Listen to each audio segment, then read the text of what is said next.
বন্ধুরা এই CID season 2 এর যে 67 নম্বরের এপিসোডটা এতটা খাস নয়, মানে মোটামুটি এভারেজ ঠিকই আছে। আপনারা দেখলে বুঝতে পারবেন, যেখানে কিছু লোক এখন বাইকে রেসিং করছিল আর সেখানে তাদের মধ্যে থেকে একজনের মৃত্যু হয়ে যায়। আর মৃত্যু হয়ে যাওয়ার পরে তাকে যখন বডিটা যখন হসপিটালে নিয়ে যাওয়া হয়, তখন ওরা বুঝতে পারে কি এটা অ্যাক্সিডেন্ট নয়, এটা মার্ডার করা হয়েছে। তখন তারা কেসটাকে সিআইডির হাতে তুলে দেয়। তো বন্ধুরা আপনারা তো জানেনই নিশ্চয়ই, সিআইডি যতক্ষণ না খুনিকে খুঁজে বার করছে ততক্ষণ না ওরা ঘুমাবে না। যখন সিআইডির হাতে কেসটা চলে এলো তখন ডক্টর শালুকের কাছে ডেড বডিটা পাঠানো হলো।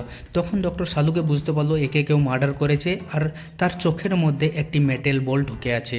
মানে বাইক রেসিংয়ের মাধ্যমে তাকে বাইকের মধ্যে একটি গার্ডার বেঁধে সেখান থেকে গুলি করে ওখানে মেরেছেও। তারপরে বন্ধুরা শেষ পর্যন্ত সিআইডি টিম খুনিকে খুঁজেই ফেললো, আর সেই খুনটা করেছে তাদেরই একজন বন্ধু।